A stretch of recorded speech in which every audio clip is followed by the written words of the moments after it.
En épocas pasadas de la historia de la Iglesia, era común ver las profecías del Antiguo Testamento aplicadas a la era evangélica en que nosotros vivimos.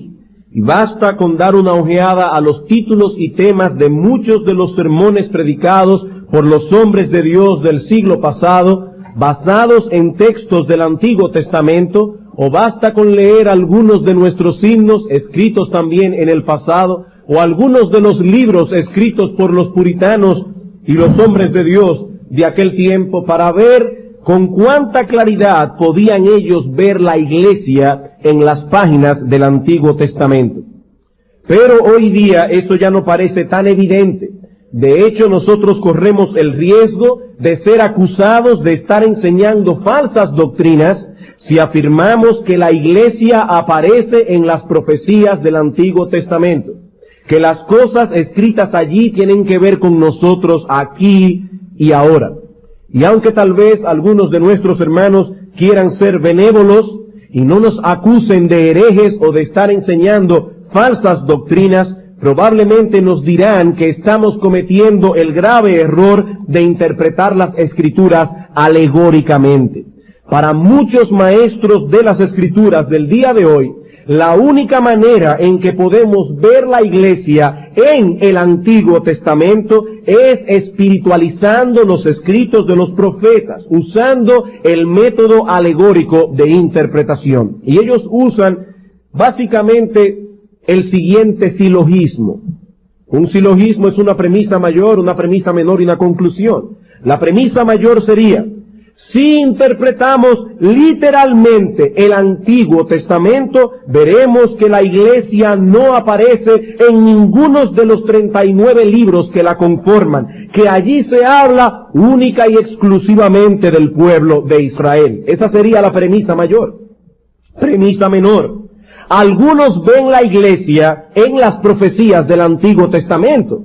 ¿Cuál debe ser entonces nuestra conclusión? Que tales intérpretes no están interpretando las Escrituras literalmente, y por lo tanto están alegorizando o espiritualizando todos esos textos. Y debo confesar que en mis primeros años de convertido y aún en mis primeros años en el ministerio, yo mismo llegué a pensar de ese modo. Pero como espero que poder demostrar en esta tarde, eso no necesariamente es así. Nosotros creemos que muchas de las profecías del Antiguo Testamento se están cumpliendo actualmente, porque predecían la era en que estamos viviendo ahora, es decir, la era de la iglesia. Y al mismo tiempo creemos que las Escrituras no se deben interpretar alegóricamente. No creemos en el método alegórico de interpretación. Así que una cosa no es necesaria para la otra. Este silogismo suena lógico, pero no pasa el escrutinio de las Escrituras, como espero mostrarles en un momento. Ahora bien, debo hacer la aclaración de que no estoy diciendo con esto que todo lo que está profetizado en el Antiguo Testamento se está cumpliendo actualmente. De ninguna manera. Hay algunas cosas allí que se han de cumplir en el futuro, como espero que podamos ver en esta misma serie de sermones. No en esta misma tarde, en esta misma serie de sermones.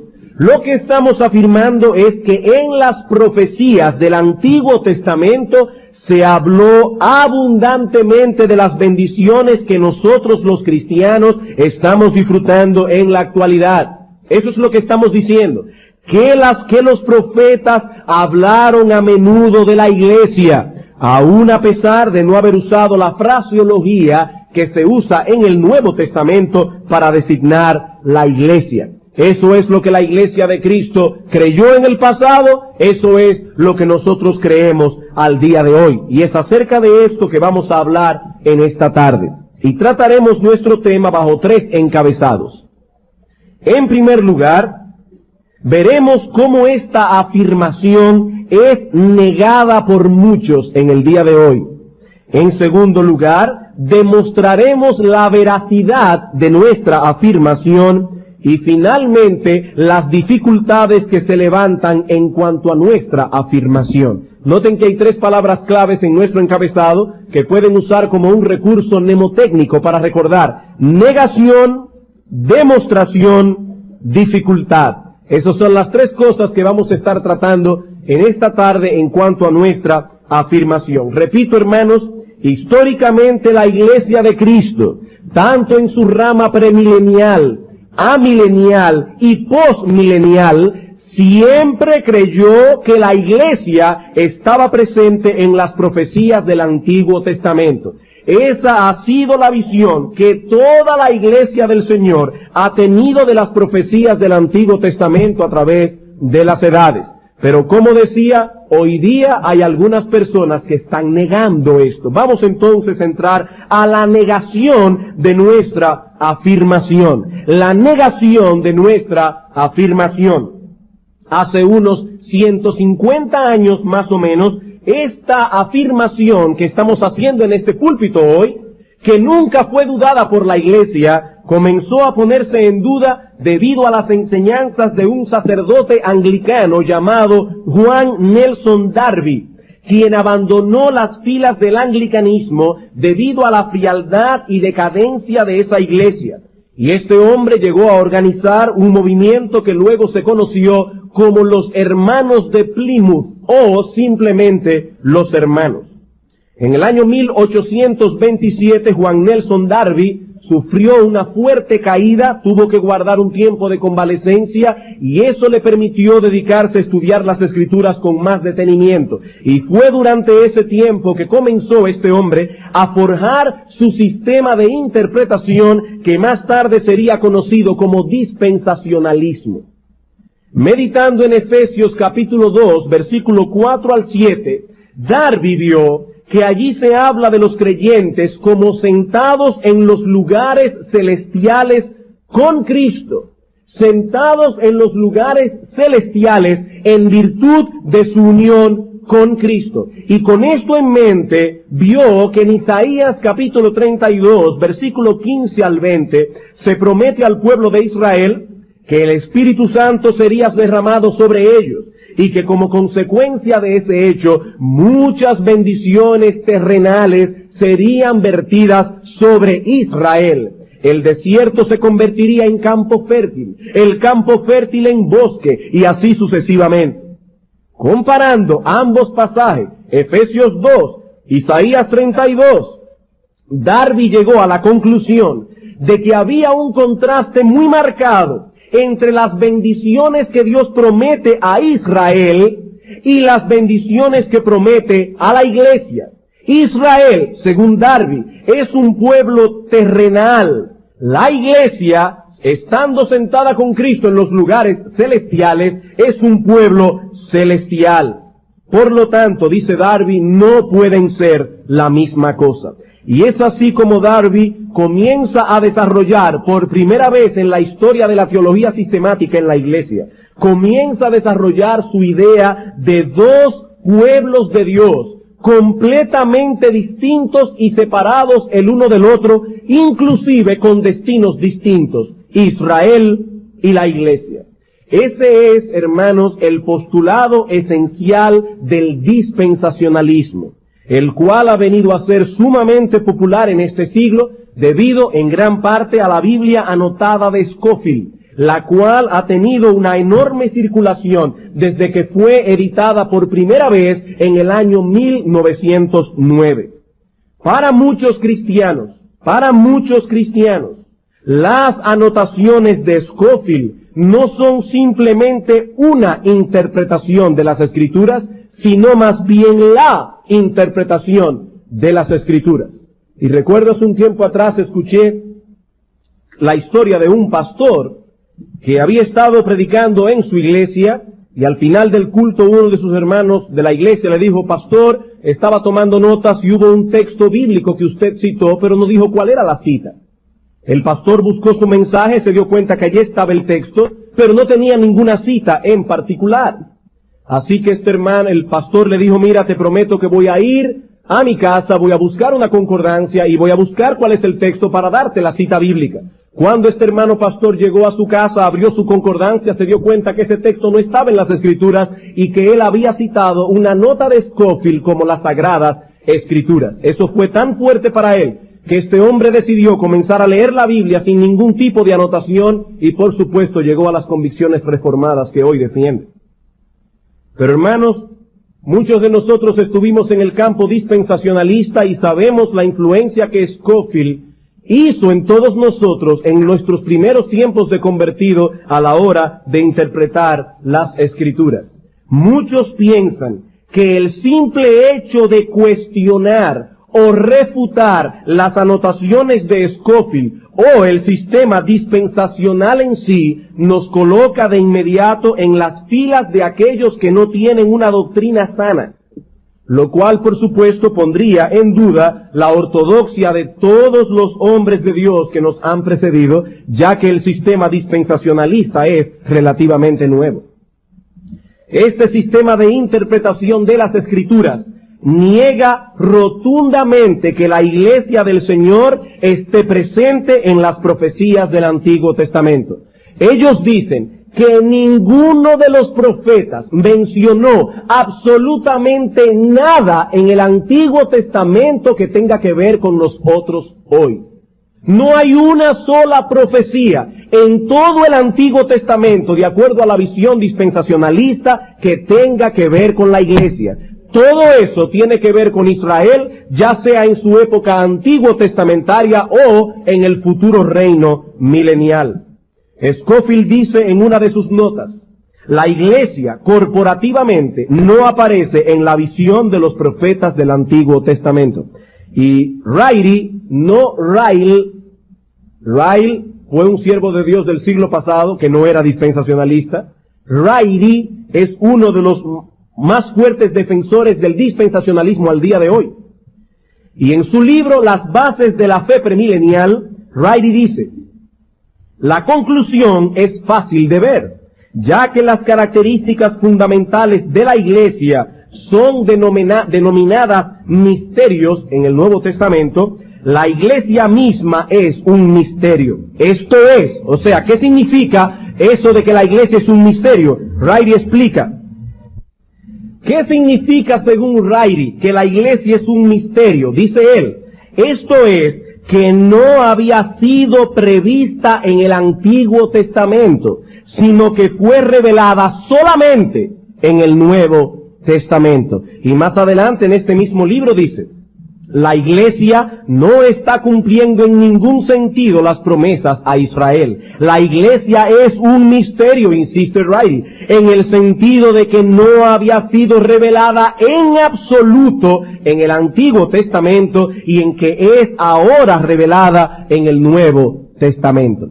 Esta es, hermanos, básicamente la enseñanza esencial del dispensacionalismo, no del premilenialismo, ya que hay premilenialistas, y los ha habido a lo largo de la historia, que no son dispensacionalistas. Esa es la enseñanza esencial del dispensacionalismo, y este postulado esencial es una característica única del sistema dispensacional. Y lo que vamos a tratar de probar ahora es que el cristianismo histórico tiene la razón.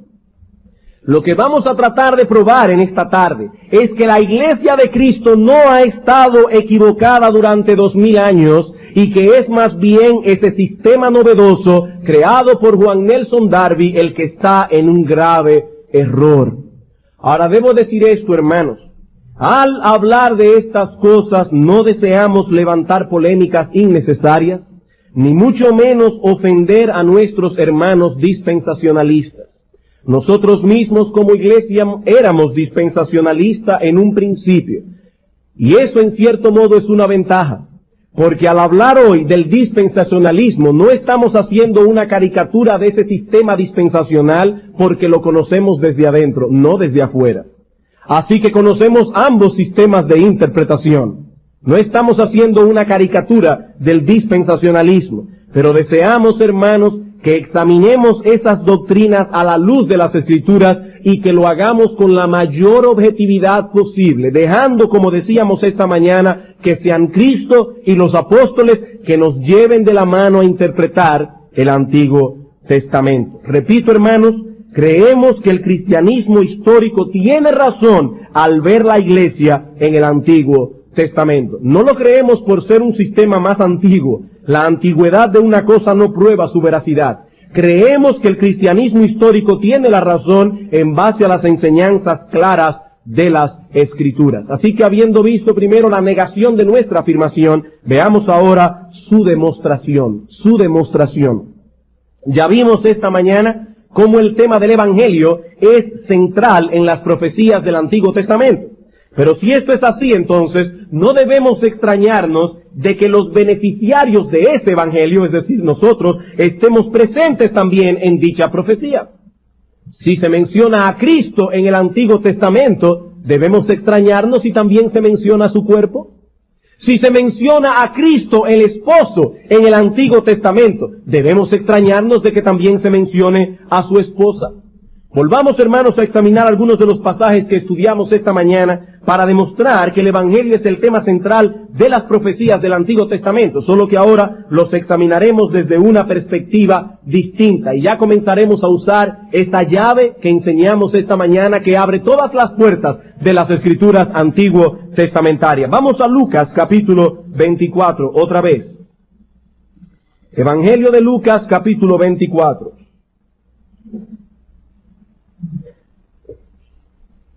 Versículos 45 al 47.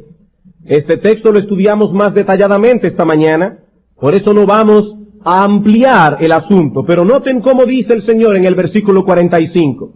Entonces les abrió el entendimiento para que comprendiesen las Escrituras. Cómo Cristo les abrió el entendimiento y les dijo, así está escrito en las Escrituras del Antiguo Testamento. Y así fue necesario que el Cristo padeciese y resucitase de los muertos al tercer día, y también, por supuesto, que se predicase en su nombre el arrepentimiento y el perdón de pecado en todas las naciones, comenzando desde Jerusalén.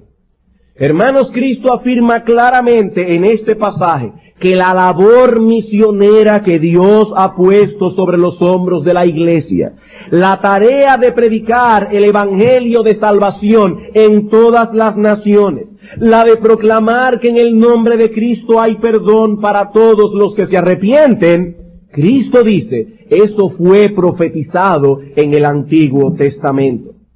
Ahora noten, Dios no le dio esa misión al pueblo de Israel como pueblo. Esa es la gran comisión de la iglesia. Y el Señor dice aquí que esa comisión fue revelada en las profecías del Antiguo Testamento. Y yo me pregunto, ¿cómo puede ser entonces posible que la iglesia, el organismo que ha de llevar a cabo esa misión, no aparezca en las Escrituras Antiguo Testamentarias? Eso sería una contradicción. Primera de Pedro, capítulo 1, versículos 10 al 12. Recuerden, hermanos, estamos tratando de probar que la iglesia y los grandes eventos de la era de la iglesia fueron profetizados en el Antiguo Testamento. ¿Y qué nos dice el apóstol Pedro al respecto? Primera de Pedro 1, 10 al 12. Los profetas que profetizaron de la gracia destinada a vosotros. ¿Quiénes son vosotros? La iglesia. Inquirieron y diligentemente indagaron acerca de esta salvación, escudriñando qué persona y qué tiempo indicaba el Espíritu de Cristo que estaba en ellos, el cual anunciaba de antemano los sufrimientos de Cristo y las glorias que vendrían tras ellos. Y ahora noten, a estos se les reveló que no para sí mismos, sino para nosotros, la iglesia, administraban las cosas que ahora os son anunciadas por los que os han predicado el Evangelio por el Espíritu Santo enviado del cielo, cosas en las cuales anhelan mirar los ángeles. No solo se afirma aquí que en el Antiguo Testamento se habló de la gracia destinada a nosotros, la gracia destinada en Jesucristo, sino también que esa gracia estaba destinada para nosotros, la iglesia, la comunidad del nuevo pacto. Eso, dice Pedro, fue también revelado por los profetas del Antiguo Testamento. Ellos no se servían a sí mismos, sino a nosotros. Hechos capítulo 3, versículo 24. Este texto de Hechos 3 lo leímos más ampliamente esta mañana. Esta tarde solo nos limitaremos al versículo 24. Hablando de cómo el Evangelio había sido profetizado en el Antiguo Testamento, y según Pedro aquí, por todos los profetas, dice ahora en el versículo 24, y todos los profetas, desde Samuel en adelante, cuantos han hablado, también han anunciado estos días. Allí no dice que las cosas que anunciaron los profetas tiene que ver con un reino milenial que será implantado en el futuro. Allí dice que ellos anunciaron estos días. Así que mientras el dispensacionalista ve el reino milenial por todas partes en el Antiguo Testamento, pero por ningún lado ve la iglesia, el apóstol Pedro dice exactamente lo contrario aquí. Ellos hablaron de estos días. Según él, tanto Moisés como todos los demás profetas, comenzando desde Samuel, no solo profetizaron los eventos relacionados con la obra redentora de Cristo, sino que hablaron de la era evangélica, de esa era que vendría como consecuencia de tales eventos, de los días que estamos viviendo ahora, los que hemos recibido el beneficio de esa obra redentora. Hechos capítulo 2, versículo 15 al 21. Y debo decir, hermanos, conociendo el campo dispensacional desde adentro, no desde afuera, que este texto que vamos a citar ahora es uno de los dolores de cabeza del dispensacionalismo. ¿Qué dice el apóstol Pedro cuando los discípulos comienzan a hablar en lenguas en el día de Pentecostés, hablando en idiomas que todos los que estaban allí podían entender, y hubo la acusación de que estaban ebrios? ¿Qué dice Pedro? ¿Cómo Pedro se defiende? Pedro dice en el versículo 15, pues estos no están ebrios como vosotros suponéis, puesto que es la hora tercera del día. Mas esto es lo dicho por el profeta Joel. Pero no habíamos quedado que la iglesia no aparecía en el Antiguo Testamento, pero ¿qué es lo que Pedro está diciendo allí? Él está diciendo que la inauguración de la iglesia, el nacimiento de la iglesia, fue profetizado por el profeta Joel. Y sigue diciendo, esto es lo dicho por el profeta Joel.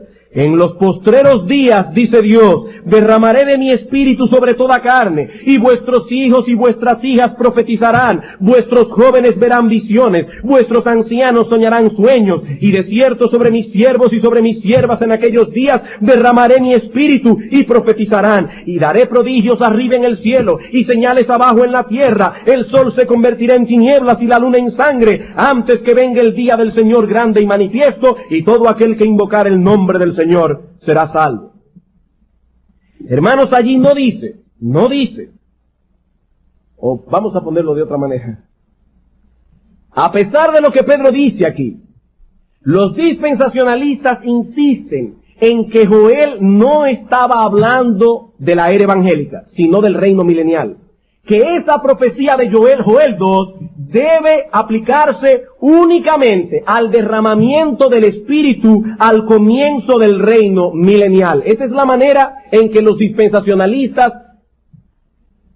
interpretan Joel 2 y Hechos 2. Por ejemplo, un autor dispensacionalista escribió lo siguiente acerca de Joel, capítulo 2, y su comentario aquí de Pedro. La fraseología de Pedro, dice él, esto es aquello que Pedro dice, no significa otra cosa que esto es una ilustración de aquello que fue dicho por el profeta Joel. O sea, Pedro dice, esto es lo dicho por el profeta Joel. Este autor dice, no, debemos leer, esto es una ilustración de aquello que fue dicho por el profeta Joel. La referencia es únicamente en un sentido ilustrativo para los oyentes judíos de Pentecostés. Pero el cumplimiento de la profecía de Joel es aún futuro y espera la segunda venida de Cristo en gloria. Y otro dispensacionalista escribió en un tono similar. Pedro dice que los eventos, escuchen bien porque esto es un juego de palabras, Pedro dice que los eventos de Hechos 2 son las cosas de las que Joel habló, pero no necesariamente el cumplimiento de lo que Joel habló. Yo no sé lo que ustedes piensan, pero para mí, hermanos, eso es un juego de palabras. Pedro dice aquí, esto es lo dicho por el profeta Joel. Pedro no dijo, esto es una ilustración de lo que dijo Joel, sino más bien esto fue lo que Joel profetizó. Joel profetizó el nacimiento de la iglesia, aún a pesar de la declaración dogmática de los dispensacionalistas de que la iglesia no aparece en el Antiguo Testamento. Pero ya yo sé que algunos deben estar pensando, pero pastor, allí se habla de una serie de cosas que parecen dar a entender que se tratan de eventos futuros. Se habla de prodigios y señales, de sangre, vapor de humo, fuego, que el sol se convertirá en tinieblas, etcétera. ¿Cómo podemos explicar tal cosa? ¿Qué decíamos esta mañana? Decíamos esta mañana que debemos interpretar las Escrituras con las mismas Escrituras. Hermanos, nosotros no tendríamos ningún problema si dejamos que la Escritura se interprete a sí misma.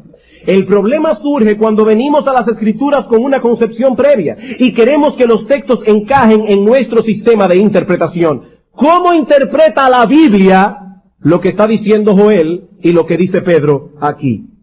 En la literatura judía, la frase prodigios y señales casi siempre se asociaba con la liberación que Dios dio al pueblo de Israel en los días de Moisés, cuando fueron libertados de la esclavitud de Egipto. Noten de hecho cómo concluyen los primeros 5 libros de la Biblia en Deuteronomio capítulo 34, un libro escrito precisamente por Moisés.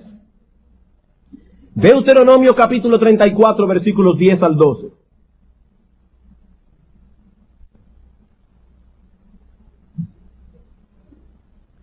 Dice la palabra de Dios, nunca más se levantó profeta en Israel como Moisés, a quien haya conocido Jehová cara a cara. Nadie como él en todas las señales y prodigios que Jehová le envió a hacer en tierra de Egipto, a Faraón y a todos sus siervos y a toda su tierra, y en el gran poder y en los hechos grandiosos y terribles que Moisés hizo a la vista de todo Israel.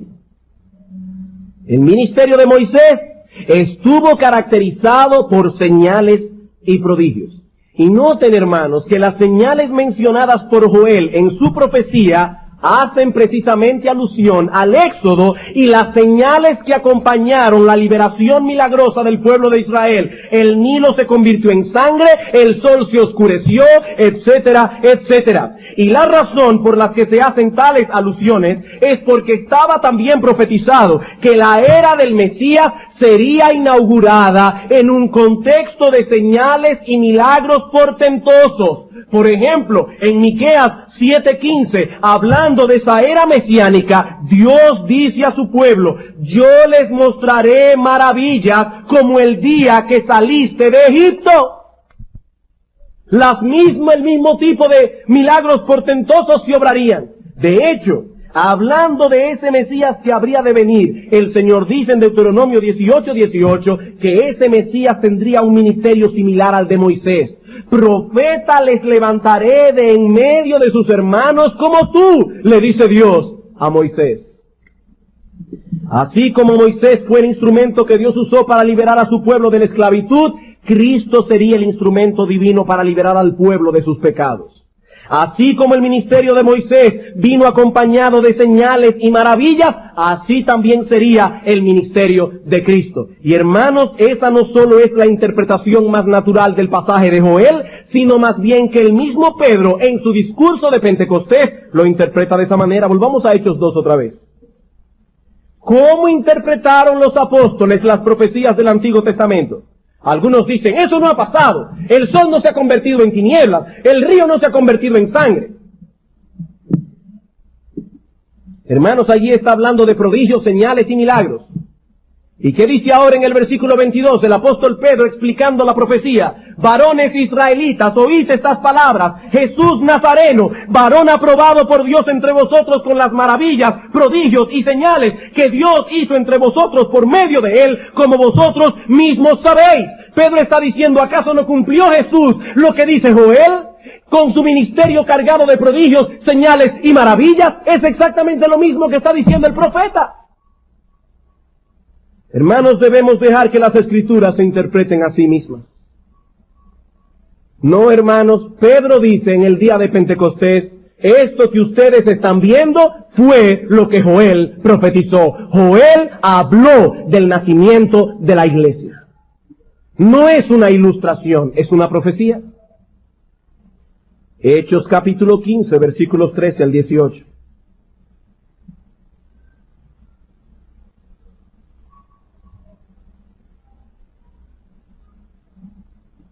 En Hechos capítulo 15 hay un problema. Algunos creyentes del ala judía y algunos judaizantes querían que los gentiles pasaran por toda una serie de ritos judaicos. Y hay que hacer una especie de concilio. La iglesia se reúne a dilucidar el problema.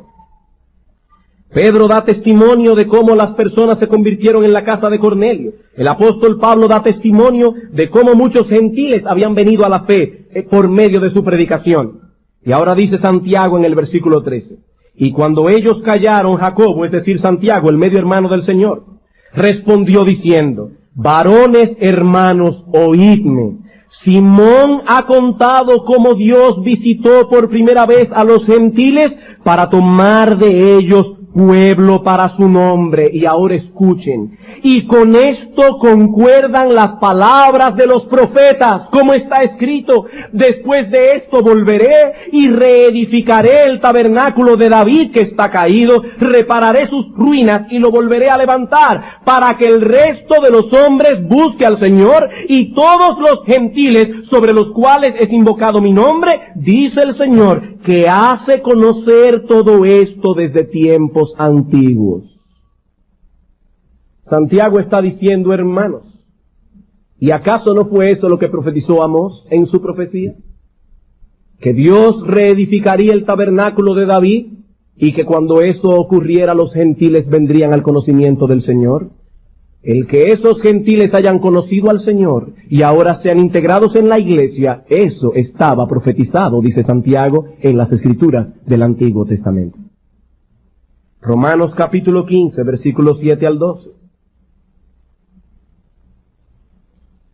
Recuerden, hermanos, que la integración de judíos y gentiles en la iglesia fue un asunto difícil, y eso trajo al principio muchos problemas.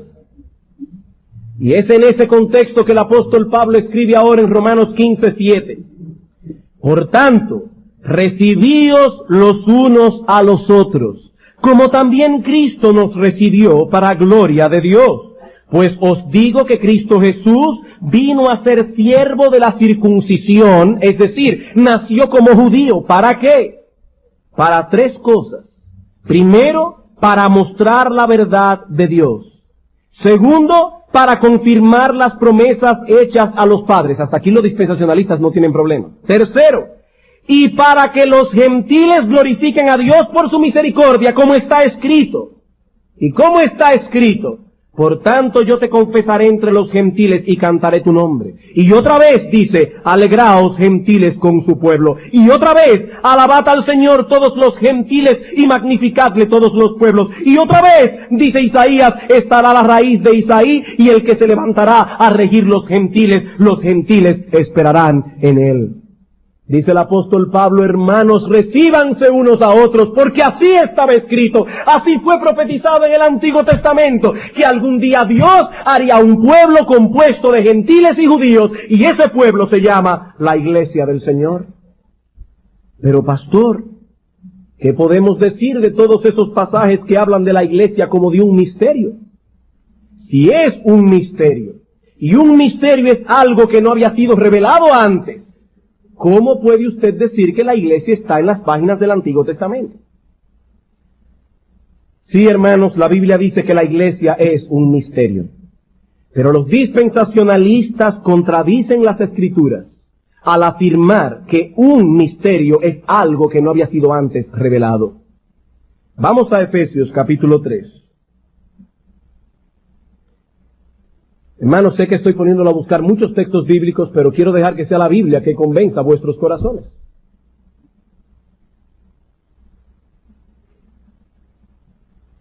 En Efesios capítulo 3, versículos 1 al 6, el apóstol Pablo define su ministerio. Por esta causa yo, Pablo, prisionero de Cristo Jesús, por vosotros los gentiles, si es que habéis oído de la administración de la gracia de Dios que me fue dada para con vosotros, que por revelación me fue declarado el misterio, como antes lo he escrito brevemente, leyendo lo cual podéis entender cuál sea mi conocimiento en el misterio de Cristo, misterio que en otras generaciones no se dio a conocer a los hijos de los hombres, como ahora es revelado a sus santos apóstoles y profetas por el Espíritu. Hermanos, ¿de qué misterio está hablando Pablo allí? Bueno, si vemos todo el contexto, veremos que está hablando del misterio de que los gentiles son ahora coherederos y miembros del mismo cuerpo, copartícipes de la promesa en Cristo Jesús. Ese es el misterio. Ahora yo me pregunto, todos esos textos que acabamos de citar, ¿no demuestran que eso estaba revelado en el Antiguo Testamento, que los gentiles conocerían al Señor? Todos aquellos textos que leímos también esta mañana enseñan que los profetas del Antiguo Testamento hablaron de estas cosas.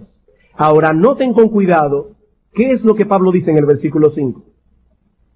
Misterio que en otras generaciones no se dio a conocer a los hijos de los hombres como ahora es revelado. Hay indudablemente una comparación en el pasaje.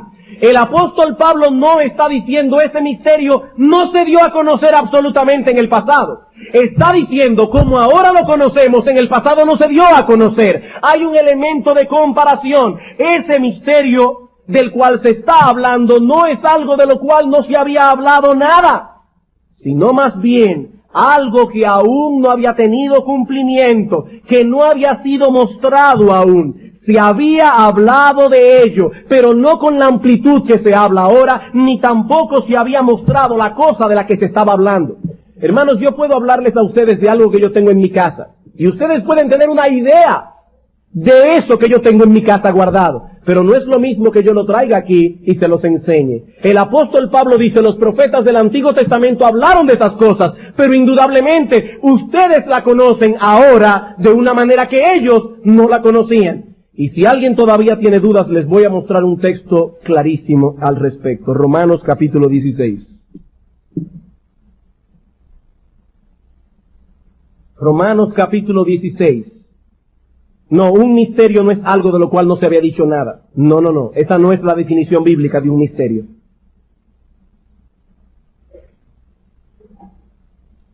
En Romanos capítulo 16, versículo 25 dice: y al que puede confirmaros según mi evangelio y la predicación de Jesucristo, según la revelación del misterio que se ha mantenido oculto desde tiempos eternos, no se había enseñado, pero que ha sido manifestado, hecho ver claramente ahora, y que por las escrituras de los profetas, según el mandamiento del Dios eterno, se ha dado a conocer a todas las gentes para que obedezcan a la fe. Si un misterio es algo de lo que no se ha dicho absolutamente nada, ¿cómo es que Pablo afirma aquí, en un lenguaje tan claro que no admite torceduras de ningún tipo, que los profetas del Antiguo Testamento hablaron de ese misterio? Hablaron de esas cosas que ahora nosotros conocemos por el Evangelio. Así que un misterio es algo de lo que se ha hablado, pero que no ha sido mostrado aún. Algo que se da a conocer, pero que aún no ha tenido cumplimiento. En ese sentido, la iglesia era un misterio en el Antiguo Testamento, algo que los creyentes del Antiguo Pacto no podían comprender a cabalidad porque nunca habían visto nada semejante. Nunca habían visto nada semejante. Hermanos, esa es la manera en que Pablo entendía las cosas y es de esa manera que nosotros debemos entenderla también, porque estamos interpretando las Escrituras como Cristo y los apóstoles la interpretaron. Bien, hermanos, ya vimos la negación de nuestra afirmación, la demostración, veamos ahora la dificultad. La dificultad. Al decir que Dios habló de la iglesia en el Antiguo Testamento, de inmediato surge una interrogante en la mente de muchos. ¿Cómo puede ser posible que promesas que fueron hechas a Israel, a los judíos, sean cumplidas en una iglesia compuesta mayormente por gentiles. Porque usted dice, pastor, que no está espiritualizando los textos. Entonces, ¿cómo usted explica que promesas que fueron dadas a Israel, al pueblo de Israel, hoy se cumplen en la iglesia, la cual está compuesta mayormente por gentiles? Los dispensacionalistas nos dicen que eso no puede ser posible, que eso es interpretar las escrituras alegóricamente y que nosotros debemos interpretarla literalmente. Donde dice Israel, no debemos leer la iglesia, debemos leer Israel, porque si leemos la iglesia, eso sería espiritualizar los textos bíblicos. Y si comenzamos a espiritualizar los textos bíblicos, caeremos en mucha confusión.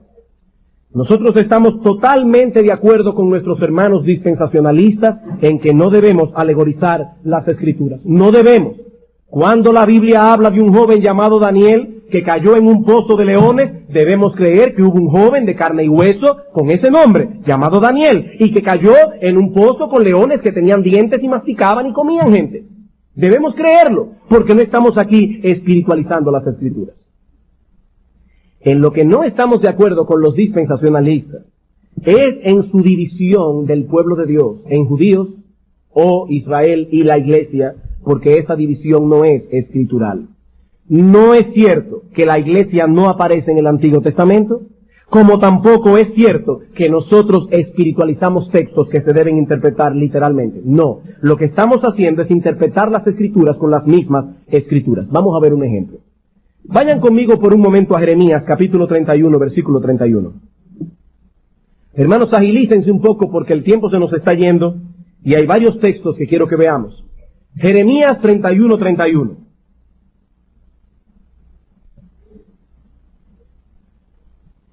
He aquí que vienen días, dice Jehová, en los cuales haré nuevo pacto con la casa de Israel y con la casa de Judá. ¿De qué está hablando aquí? De un nuevo pacto. ¿Y con quiénes dice Dios que Él hará ese nuevo pacto? Con la casa de Israel y con la casa de Judá. Está clarísimo. Los dispensacionalistas dicen, claro que sí, eso solamente se aplica al milenio en Israel. Y de hecho, los mismos dispensacionalistas están muy divididos en cuanto a cómo interpretar los textos que yo les voy a mostrar ahora. Hay mucha división entre ellos. Schaffer y Walbur tienen una forma de interpretar. Pentecost tiene otra forma de interpretar y creo que Scofield tiene otra forma de interpretar. Aquí hay mucha división. ¿Cómo interpretamos entonces estos textos? Segunda a los Corintios, capítulo 3, versículos 5 al 6.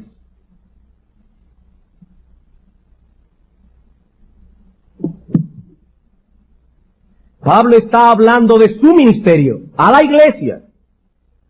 Y dice ahora el apóstol Pablo, no que seamos competentes por nosotros mismos para pensar algo como de nosotros mismos, sino que nuestra competencia proviene de Dios, el cual asimismo nos hizo ministros competentes de un nuevo pacto. No de la letra, sino del espíritu, porque la letra mata, mas el espíritu vivifica. ¿Con quién hizo Dios el pacto? Con la casa de Judá y con la casa de Israel. ¿Qué dice Pablo aquí? Yo soy ahora un ministro de ese nuevo pacto. ¿A quién ministraba Pablo? ¿A los judíos? No, hermanos, a la iglesia de Cristo. Hebreos, capítulo 8. De acuerdo a la interpretación dispensacionalista, todavía el nuevo pacto no ha sido inaugurado. Eso se inaugurará en el milenio. De acuerdo al apóstol Pablo, él ya era ministro de ese nuevo pacto. Hablando de Cristo como el mediador del nuevo pacto, dice el apóstol en Hebreos capítulo 8, versículos 6 y 7. Pero ahora tanto mejor ministerio es el suyo, cuanto es mediador de un mejor pacto, establecido sobre mejores promesas. Porque si aquel primero hubiese sido sin defecto, ciertamente no se hubiera procurado lugar para el segundo, porque reprendiéndolos dice el Señor, he aquí vienen días, dice el Señor, en que estableceré con la casa de Israel y la casa de Judá un nuevo pacto. Walbur dice, Nosotros estamos ahora recibiendo el beneficio del mejor pacto. Pero el nuevo pacto del que se habla en el versículo 8 es del milenio. Hermanos, yo no entiendo eso. Yo entiendo que el mejor pacto del que está hablando allí el escritor de Hebreos, ese es el nuevo pacto del que habla Jeremías capítulo 31. Vean el capítulo 9 de Hebreos, versículo 15. Así que por eso Cristo es mediador de un nuevo pacto, para que interviniendo muerte para la remisión de las transgresiones que había bajo el primer pacto, los llamados reciban la promesa de la herencia eterna. Y finalmente, en cuanto a este punto, veamos primero a los Corintios capítulo 11. De hecho, hay un grupo de ultradispensacionalistas que afirman que la iglesia no debe celebrar la Santa Cena. ¿Por qué? Porque la Santa Cena conmemora aquel momento cuando Cristo dijo, esta es la copa del nuevo pacto que por vosotros es derramada. Y llegan tan lejos en su interpretación judaica que dicen que la Santa Cena es una conmemoración judía y que la iglesia no debe celebrarla, si vamos a ser consistentes con nuestra interpretación de que la iglesia no aparece en el Antiguo Testamento. Dice el apóstol Pablo en 1 Corintios capítulo 11 versículo 25. Asimismo tomó también la copa después de haber cenado diciendo, esta copa es el nuevo pacto en mi sangre, haced esto todas las veces que la bebiereis en memoria de mí.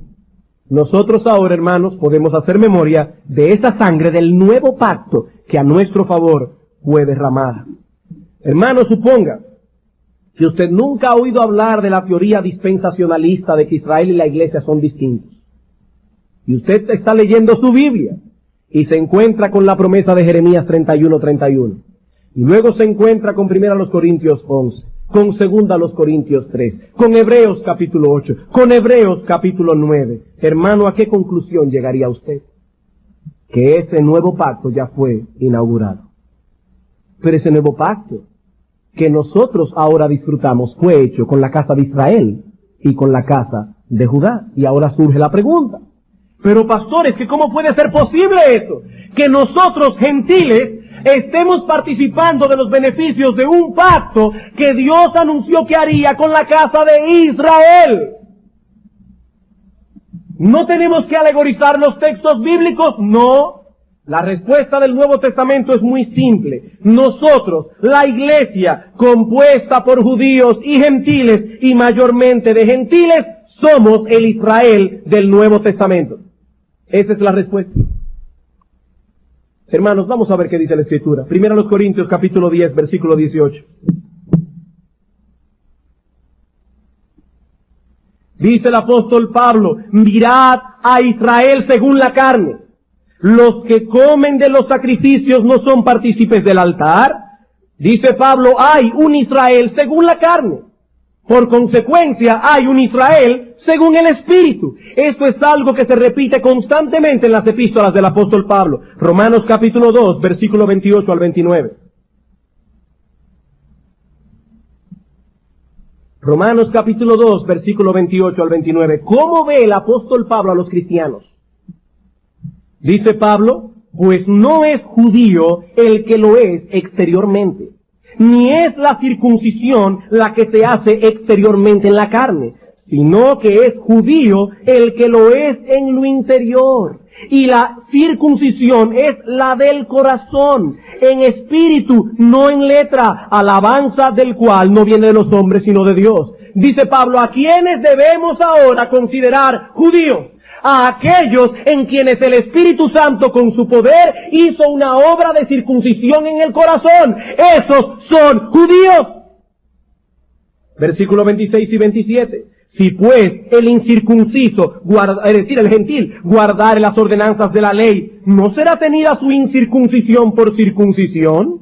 Y el que físicamente es incircunciso, pero guarda perfectamente la ley, te condenará a ti, que con la letra de la ley y con la circuncisión eres transgresor de la ley. Pablo está diciendo, judíos, escúchenme bien, no piensen que ustedes son judíos simplemente porque tienen una marca en su cuerpo. No, el verdadero israelita es aquel que ha sido circuncidado en el corazón.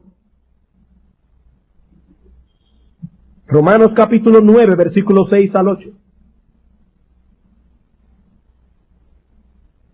Pablo dice, ¿cómo es posible que Israel haya caído?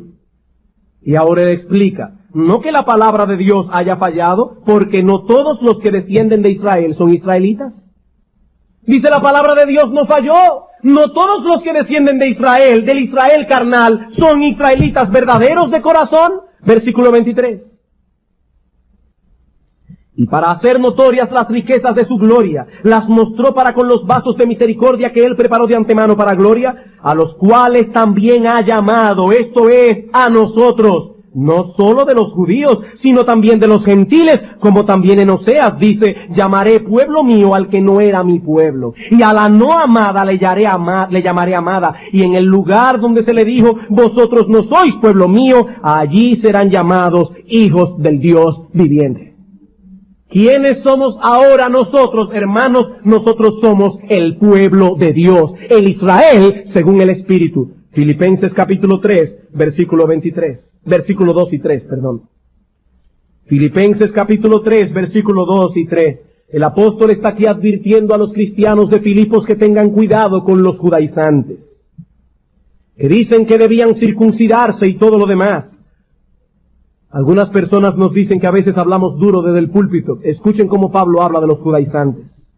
Guardaos de los perros, guardaos de los malos obreros, guardaos de los mutiladores del cuerpo, de los que insisten que vosotros debéis circuncidaros. ¿Saben por qué? Porque nosotros somos la circuncisión. Nosotros, cristianos gentiles, somos la circuncisión, los que en espíritu servimos a Dios y nos gloriamos en Cristo Jesús, no teniendo confianza en la carne.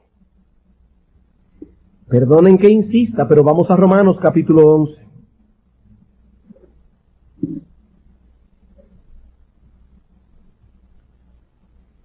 Romanos capítulo 11, versículos 16 al 24. El apóstol Pablo está hablando allí del pueblo de Dios con un árbol de olivo. Los judíos en el Antiguo Testamento eran el buen olivo. Los gentiles somos un olivo silvestre. ¿Qué hizo Dios? Vamos a ver lo que hizo Dios. Versículo 16. Si las primicias son santas, también lo es la masa restante. Y si la raíz es santa, también lo son las ramas. Pues si algunas de las ramas fueron desgajadas, es decir, los judíos incrédulos, y tú, siendo olivo silvestre, has sido injertado en lugar de ellas, y has sido hecho participante de la raíz y de la rica savia del olivo, no te jactes contra las ramas, y si te jactas, sabe que no sustentas tú a la raíz, sino la raíz a ti. Pueden seguir leyendo el texto en la casa, pero el tiempo se me está yendo. Hermanos, ¿qué es lo que Pablo está diciendo allí? Que la iglesia no es un árbol completamente nuevo. Pablo está diciendo allí que la iglesia no es un árbol que fue plantado al lado del viejo árbol. No. Cuando la era del nuevo pacto comenzó, es decir, la era de la iglesia, Dios no plantó otro olivo. Lo que Dios hizo fue tomar las ramas de un olivo silvestre, es decir, la iglesia, y las injertó en aquel olivo, es decir, el pueblo de Dios, ese pueblo que ha existido a través de todas las edades. Ese mismo olivo ha continuado por los siglos, solo que ahora con nuevas características. Pero Pablo está diciendo, no es otro olivo, es el mismo olivo, al que se le han injertado ramas silvestres. Hermanos, Dios siempre ha tenido un pueblo.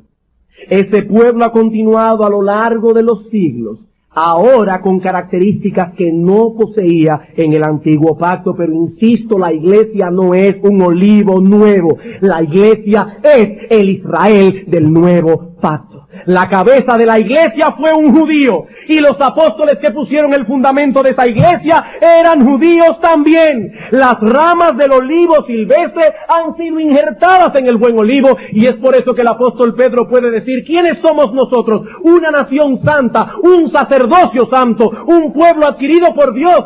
Todas las terminologías que Dios usó en el Antiguo Testamento para referirse al pueblo de Israel. Así que cuando decimos que esos pactos se cumplen en la iglesia, no estamos espiritualizando ningún texto. Esta es las enseñanzas de las Escrituras, porque la iglesia es el nuevo Israel.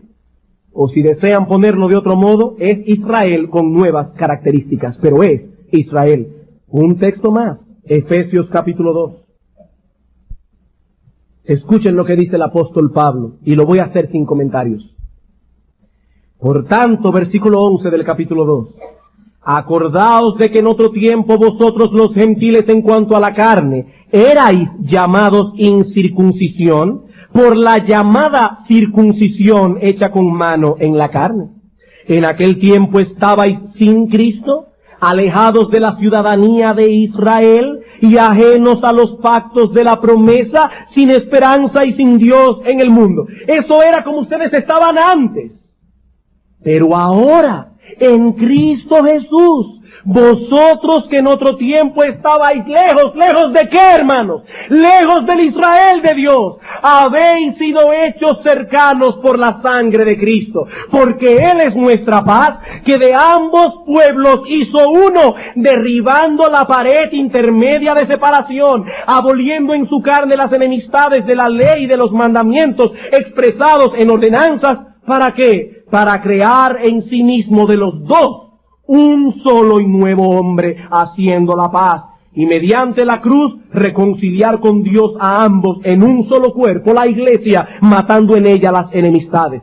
Y vino y anunció las buenas nuevas de paz a vosotros que estabais lejos, los gentiles, y a los que estaban cerca, Israel, porque por medio de Él, los unos y los otros, tenemos entrada por un mismo espíritu al Padre.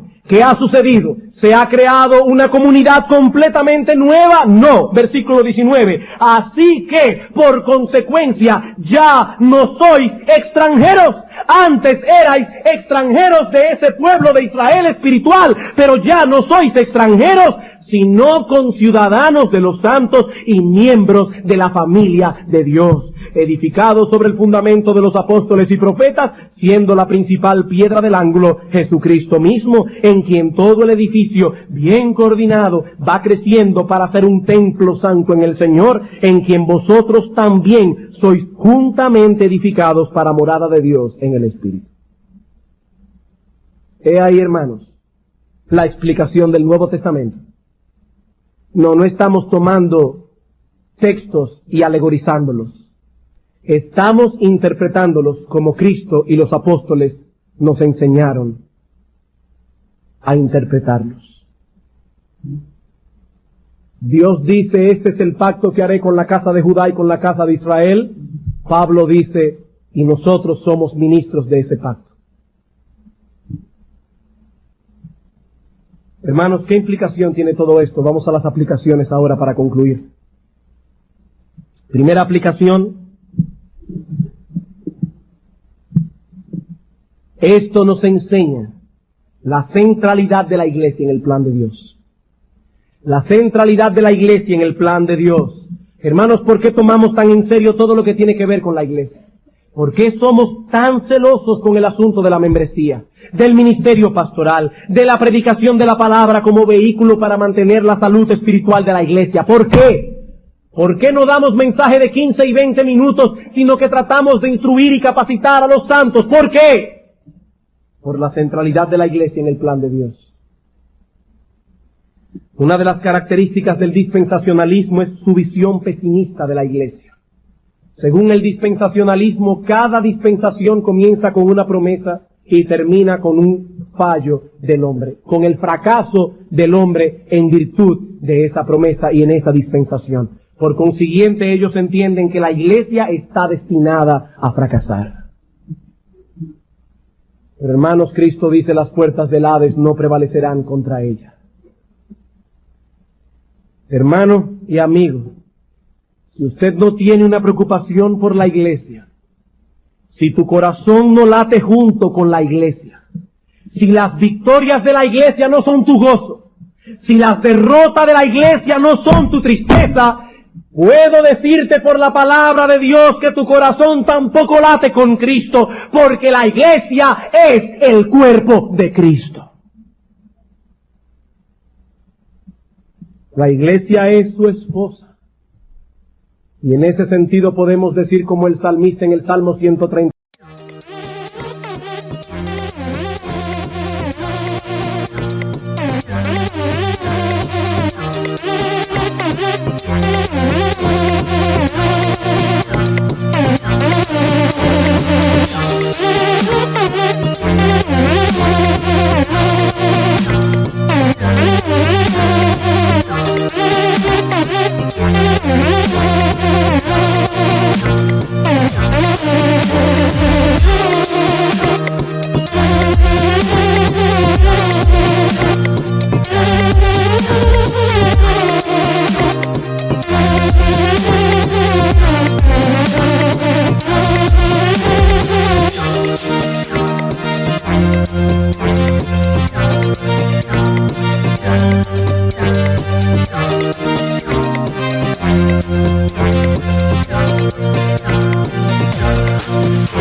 Señor, si algún día me olvido de tu ciudad, de Jerusalén, que se pegue mi lengua a mi paladar y que mi brazo derecho pierda la fuerza.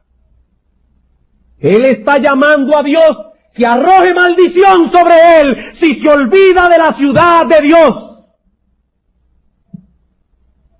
Hermanos, ven ustedes por qué la iglesia hoy día es algo que se toma con tanta ligereza en nuestra época, incluso por personas que profesan la fe cristiana. Ha sido el ataque sistemático de ese tipo de enseñanza escatológica la que ha debilitado nuestra visión de la importancia de la iglesia en el programa de Dios. Ha puesto a muchos a pensar en Israel, a pensar en un milenio y en muchas otras cosas, antes que dar importancia a la iglesia. Esa no fue la visión que tuvieron los apóstoles de nuestro Señor Jesucristo. Dice el apóstol Pablo que la multiforme gracia de Dios, Efesios 3:10, es dada a conocer ahora a través de la iglesia. Segunda aplicación. Esto nos enseña que es un error la distinción que hace el dispensacionalismo entre Israel y la iglesia. Este es uno de los pilares de ese sistema de interpretación, una de sus características principales. ¿Y cuántas implicaciones prácticas han surgido de esta distinción? Es por eso que los dispensacionalistas afirman que la ley moral no está vigente. ¿Por qué? Porque una cosa es Israel, otra cosa es la iglesia. Es de esa división que ha surgido la teoría del cristiano carnal. ¿Por qué? Porque ellos dicen que Cristo es el Salvador de la iglesia, pero que será el Rey de Israel. Por lo tanto, en el día de hoy, Cristo es el Salvador del creyente, pero no su Rey, porque todo lo que se habla del reinado de Cristo es para un milenio futuro. No, mi amigo, si Cristo no es tu Rey, tampoco es tu Salvador.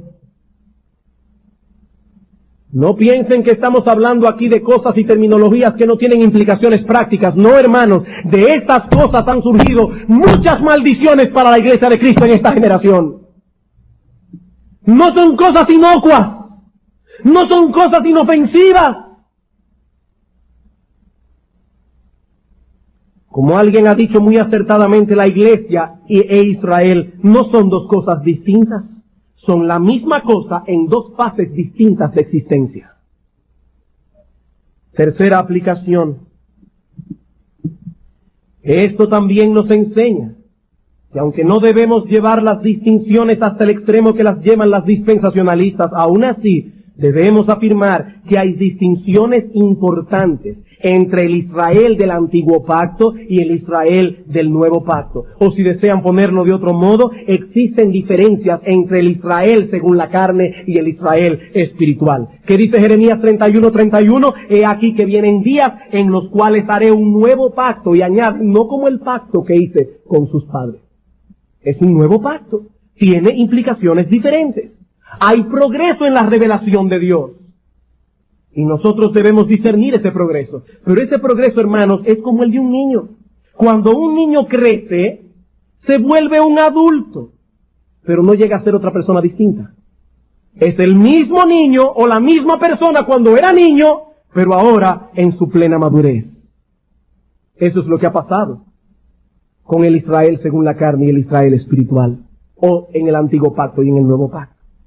Es por eso, hermanos, que nosotros no bautizamos a nuestros niños para introducirlos en la comunidad de creyentes, a pesar de que en el antiguo pacto los hijos de los creyentes israelitas eran introducidos a través de la circuncisión. Pero nosotros estamos en un nuevo pacto. Ven ustedes, hermanos, hay diferencias, aún en el contexto de esa unidad. Cuarto, esta enseñanza neutraliza la acusación que hacen los dispensacionalistas a todos aquellos que no interpretan las Escrituras como ellos la interpretan, de que espiritualizamos textos que se deben interpretar literalmente, de que nosotros usamos un método alegórico de interpretación. No, hermanos, no estamos usando ningún método alegórico de interpretación, estamos interpretando las Escrituras con el mismo método que usaron Cristo y los apóstoles, tomando las Escrituras en el mismo sentido en que ella nos dice que debemos tomarlas.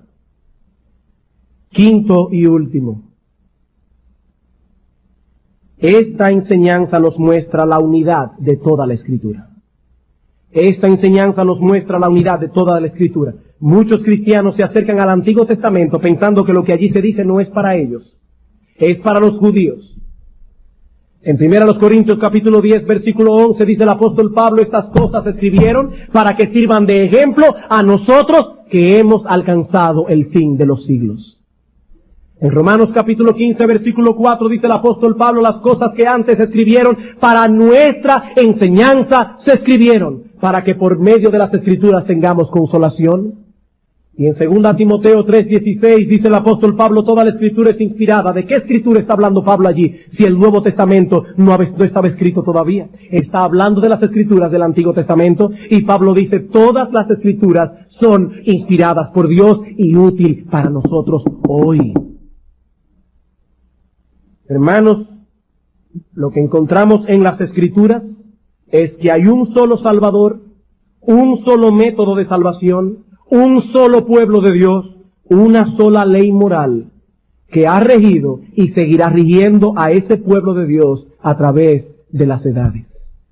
Si queremos interpretar correctamente las Escrituras, debemos defender la unidad de las Escrituras sin perder de vista la diversidad que ella misma nos revela.